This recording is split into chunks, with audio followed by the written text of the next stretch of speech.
Hey guys, it's Vika and you're with The Modern Creatures. So it's been a couple of months since we last reviewed the MatePad Pro.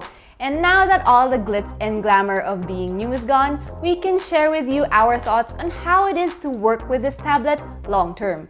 We won't be diving too much into its specs, but if that is what you're looking for, you can head over here and Kevin can help you out in this video. But what we're going to talk about today is the condition of the MatePad Pro after we've been using it for a good while now. Is it faster? Is it slower? Is the battery really enough? We'll be finding out all that and more, so let's get to it.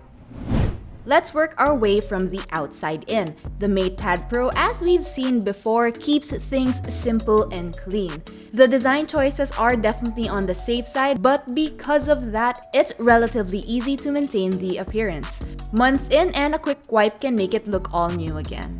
As for durability, I'd have to say this thing is built well. I've grown used to grabbing this tablet whenever we leave the house just in case there's work that needs to be done. Its weight hasn't been an issue for me either and still remains a very portable device. Our MatePad Pro came with this case and smart magnetic keyboard, which I realized became a big factor in keeping the device in pristine condition. We were able to keep the screen free of scratches as well without really even trying.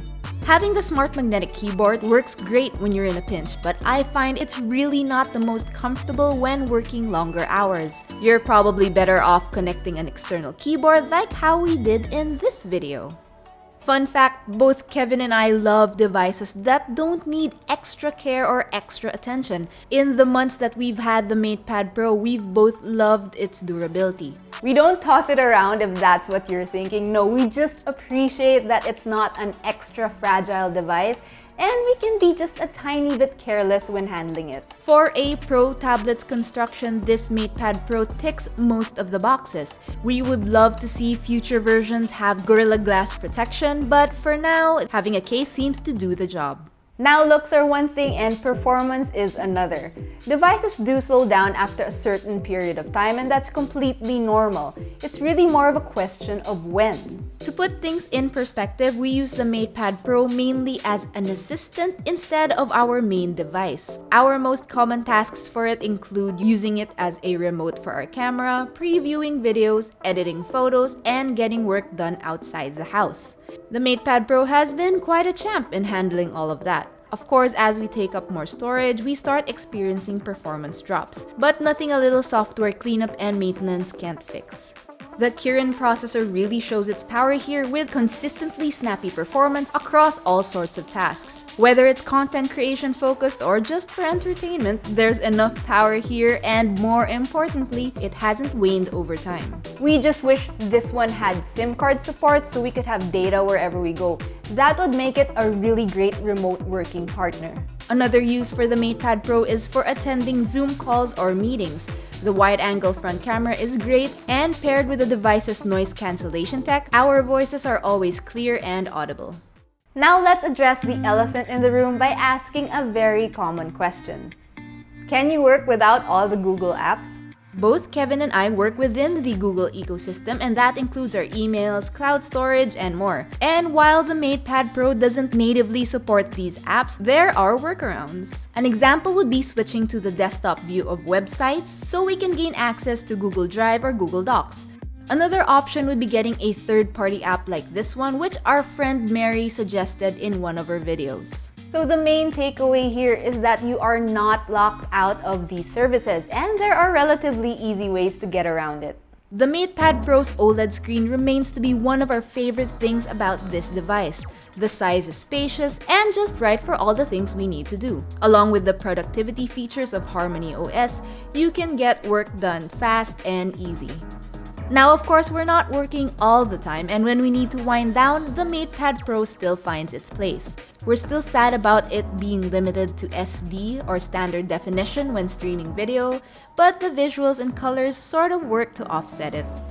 In addition to the case and keyboard, we also have the M Pencil, which we've found to be useful, but not necessary. I personally love having it because I'm more comfortable writing down my tasks and reminders for the day, but if you're used to typing and tapping, you might not need it. For artists though, it's definitely a must-have. The stylus retains the same performance as we first got it. Pressure sensitivity is consistent, and we haven't had problems with connections either. Being a portable device, Huawei equipped the MatePad Pro with a large 10,050 mAh battery. On a full charge, we're able to use the tablet for more than a day. But of course, when we use power-heavy apps, the battery is quicker to drain. Its battery life is more than adequate, and we rarely found ourselves needing more from this device.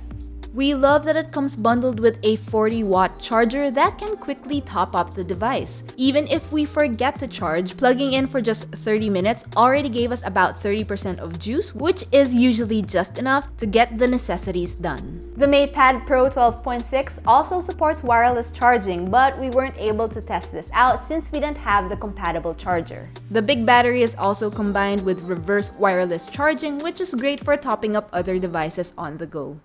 And it's that part of the video where we pick out a special feature of the device that makes it worth getting. Its creature feature. And for the MatePad Pro 12.6, it would still have to be its large OLED screen.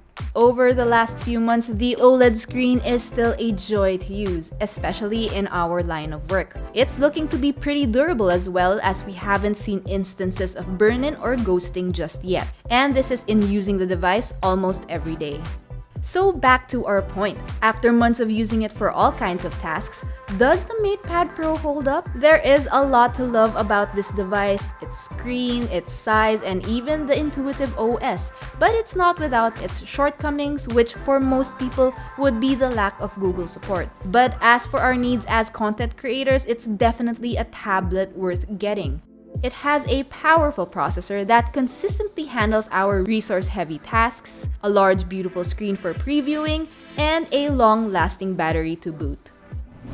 So after using it almost all the time, we can safely say that the MatePad Pro 12.6 is one pretty awesome tablet. Sure, it has its shortcomings, but luckily for us, it's enough for what we need. Maybe it's enough for you too.